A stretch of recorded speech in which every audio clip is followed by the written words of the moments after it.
नमो बुद्धाय, जय भीम, नमस्कार। मेरा नाम रविंद्र कुमार है और बाबा साहब डॉक्टर अंबेडकर की राइटिंग एंड स्पीचेस से उनकी पुस्तक लॉर्ड बुद्धा एंड हिज धम्मा का एपिसोड 20वां मैं आज प्रस्तुत कर रहा हूं।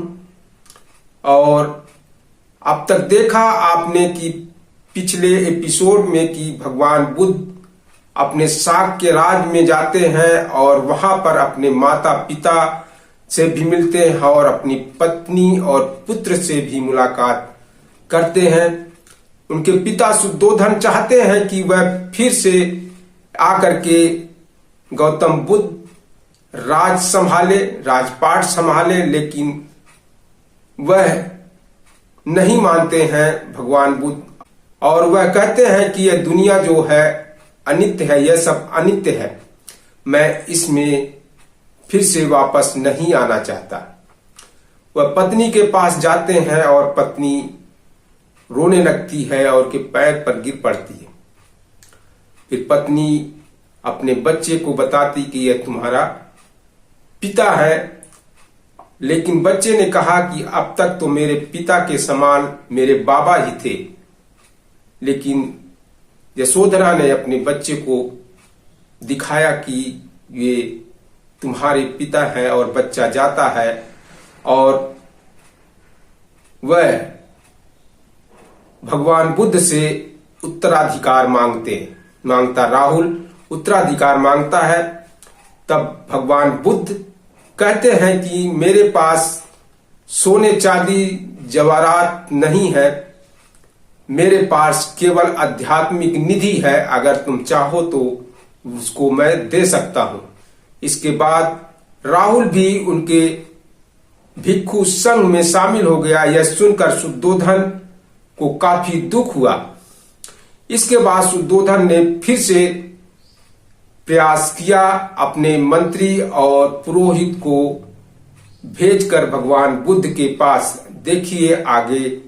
शुद्धोधन यह सोचकर कि अब वह उसका पुत्र वापस नहीं आएगा और फिर शुद्धोधन जोर जोर से रोने लगा। तब शुद्धोधन ने अपने मंत्री और पुरोहित से पूछा, क्या ये जाकर सिद्धार्थ को यहीं रोके रखने का और अपने परिवार में ही सम्मिलित हो जाने का प्रयास कर सकते हैं? राजा की इच्छा के अनुसार मंत्री और पुरोहित विदा हुए और अभी भगवान बुद्ध रास्ते में ही थे कि उनके पास जा पहुंचे।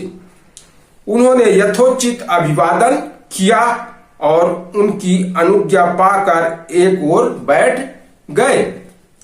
जिस समय तथागत वृक्ष की छाया के नीचे बैठे थे, राजपुरोहित ने निवेदन किया, हे राजकुमार, जिस राजा के हृदय को आपकी विदाई के तीर ने बुरी तरह बिंधा है और जिसकी आंखों से आंसुओं की धारा बहती रहती है, उस राजा की भावनाओं का जरा तो ख्याल करें। उसकी कामना है कि आप फिर घर में चले आए, वह तभी शांति से मर सकेगा, उसका कथन है। मैं जानता हूं कि आप धर्म स्थित हैं और मैं यह भी जानता हूं कि आपका यह संकल्प वज्र के समान दृढ़ है, लेकिन इस प्रकार घर छोड़कर चले जाने से उत्पन्न वियोगाग्नि से मेरा दिल जल रहा है। हे धर्म प्रिय, धर्म के लिए ही आप अपने इस संकल्प को छोड़ दें। कुछ समय के लिए पृथ्वी के राज्य का उपभोग करें, बाद में शास्त्र सम्मत विधि से अरण्यवास भी कर सकते हैं। अपने दुखी संबंधियों के प्रति निर्दयी ना बने। सभी के प्रति दयावान होना ही धर्म है। धर्म की साधना अनिवार्य तौर पर जंगल में नहीं होती। साधु नगर में रहकर भी मोक्ष लाभ कर सकता है। ज्ञान और आचरण की धर्म के यथार्थ साधन है। साधु वेश और वनवास तो केवल कायरता की द्योतक है। शाक्य राजा दुख के सागर में डूबा है, जिसमें तीव्र वेदना की लहरें उठ रही हैं। इसलिए तुम उसका उद्धार करो, क्योंकि उसकी वही दुर्अवस्था है जो समुद्र में डूबती हुई गौ की। और उस रानी, उस प्रजापति गौतमी की ओर भी ध्यान दे, जिसने आपको पाल पोस कर इतना बड़ा किया, जो अभी तक अगस्त्य लोक को नहीं पधारी। क्या आप उनकी तनिक भी चिंता नहीं करेंगे, जो बिना बछड़े की गौ की तरह निरंतर रंभाती रहती है? निश्चय से आप अपने दर्शन में अपनी पत्नी को तो संतुष्ट रखना ही चाहेंगे, जो अपने पति के जीवित रहते भी एक विधवा की तरह दुखी रहती है, अथवा एक हंसनी की तरह जिसका हंस उससे पृथक कर दिया गया हो, अथवा उस हथनी की तरह जिसका हाथी उसे जंगल में छोड़कर चला गया हो। राजपुरोहित के वचन सुनकर उस धर्मज्ञाता अर्थात भगवान बुद्ध ने उन पर क्षण भर के लिए विचार किया, तब उसे इस प्रकार का उत्तर दिया। भगवान बुद्ध ने उत्तर दिया राजपुरोहित को कि मेरे प्रति राजा का जो वात्सल्य भाव है, उससे मैं सुपरिचित हूं। विशेष रूप से वह जो उसने मेरे प्रति दर्शाया है। लेकिन यह सब होते हुए भी, क्योंकि मैं संसार के दुखमय रूप से सुपरिचित हूं, इसलिए मैं अपने संबंधियों का त्याग करने के लिए मजबूर हूं। यदि संसार में प्रियजनों से यह अनिवार्य वियोग न होता, तो कौन है जो अपने प्रियजनों के साथ ही न रहता?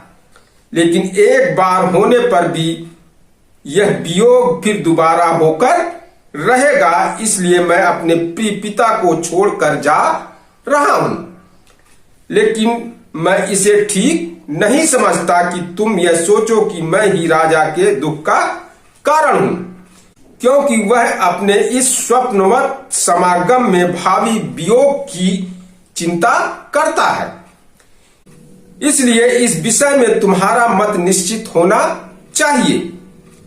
वियोग के नाना रूपों को देखकर तुम्हें यह समझ लेना चाहिए कि न कोई पुत्र और न कोई दूसरा संबंधी ही दुख का कारण है। सारा दुख अज्ञान जनित है। जिस प्रकार जो राही सड़क पर इकट्ठा होते हैं, वे आगे चलकर पृथक होते हैं, इसी प्रकार जब आज या कल सभी का परस्पर वियोग अनिवार्य है, तो कोई भी बुद्धिमान आदमी किसी भी स्वजन से पृथक होने पर दुखी क्यों होगा, भले ही वह स्वजन उसका कितना भी प्रिय क्यों ना हो। अपने संबंधियों को दूसरे लोक में छोड़कर आदमी यहाँ इसमें चला आता है और फिर इसमें उन्हें छोड़कर दूसरे में चला जाता है, और वहां जाकर वहां से भी अन्यंत चला जाता है।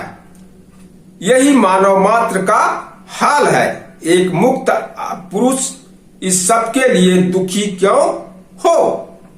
जब मां के गर्भ से निकलते ही मृत प्राणी का पीछा करने लग जाती है, तो तुमने अपने स्नेह में मेरे वनगमन को असमय क्यों कहा? किसी सांसारिक वस्तु को प्राप्त करने के लिए समय असमय हो सकता है। समय हर चीज के साथ लगा ही है। समय संसार को नाना परिवर्तनों में से गुजरता है।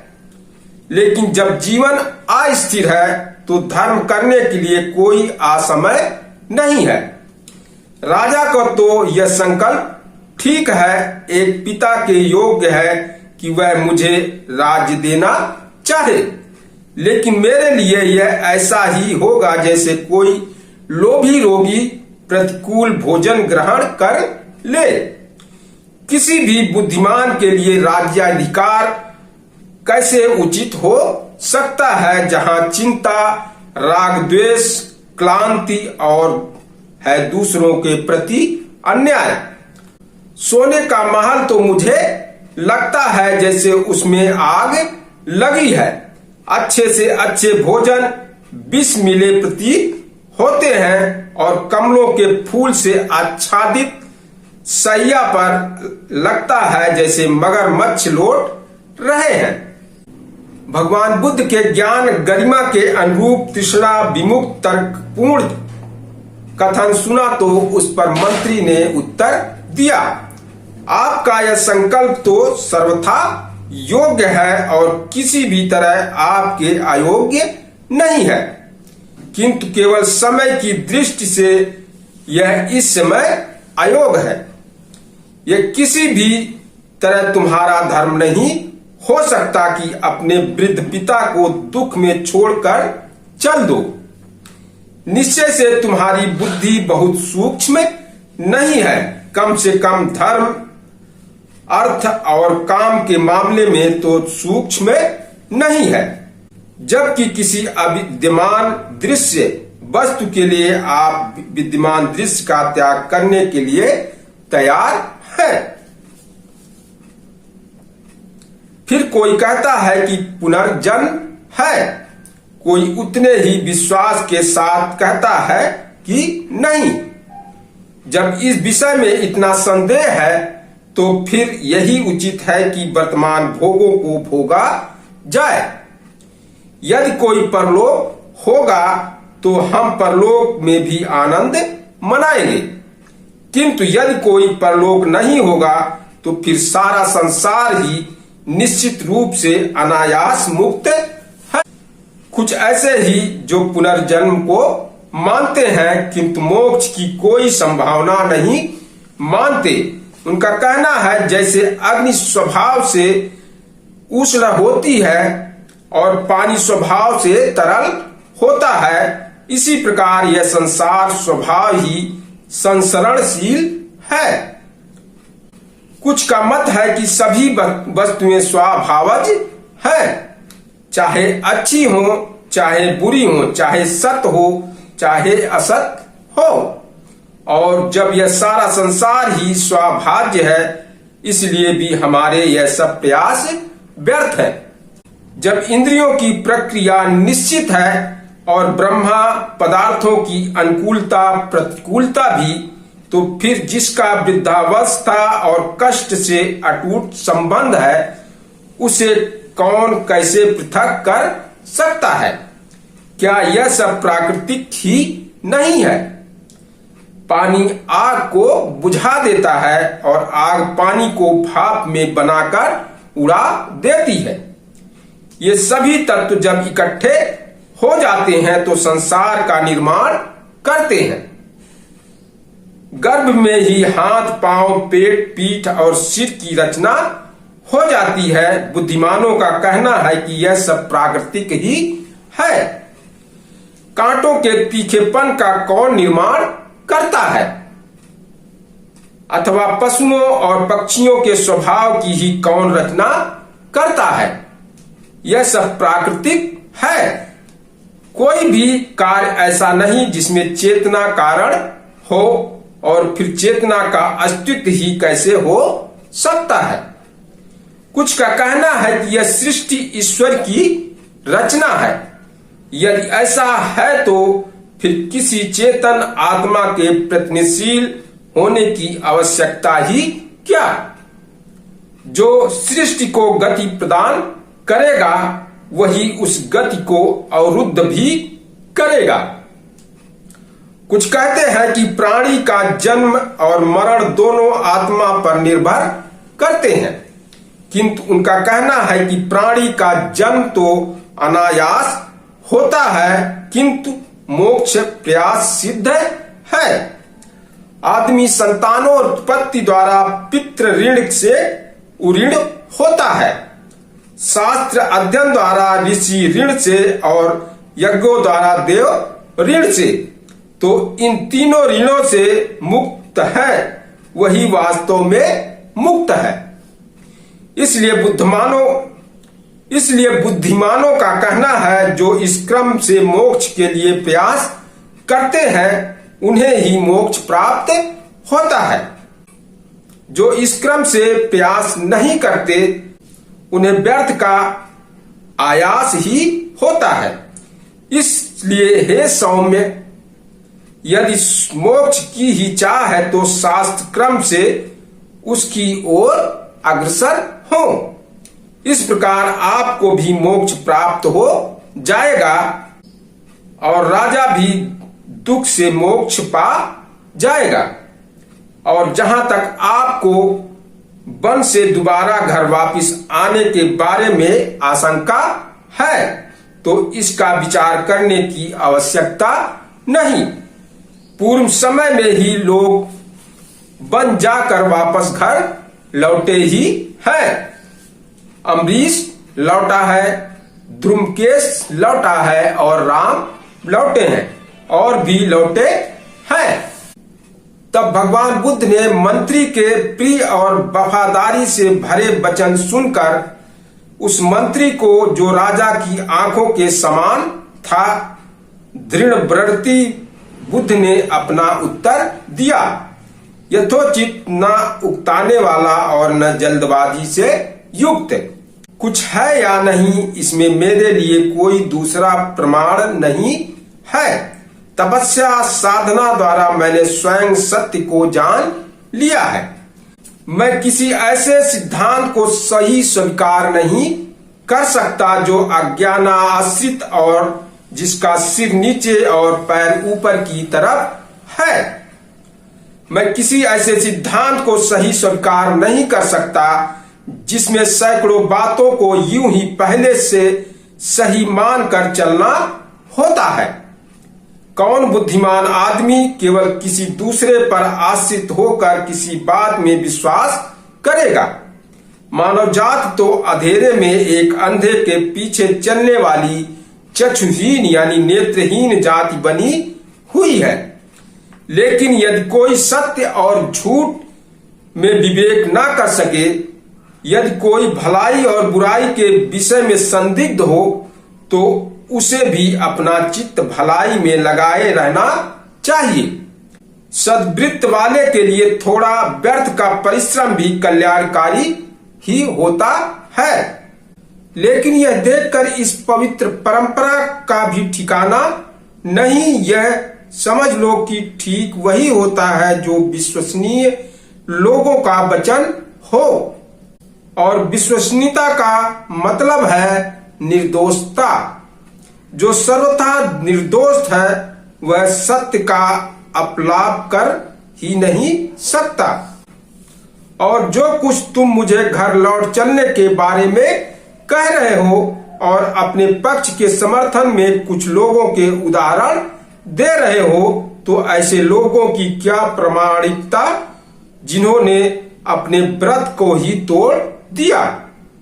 चाहे सूर्य पृथ्वी पर आ गिरे और चाहे हिमालय भी अपने स्थान से हट जाए, तो भी मैं किसी भी हालत में इंद्रिय विषयान्मुख होकर घर नहीं लौट सकता।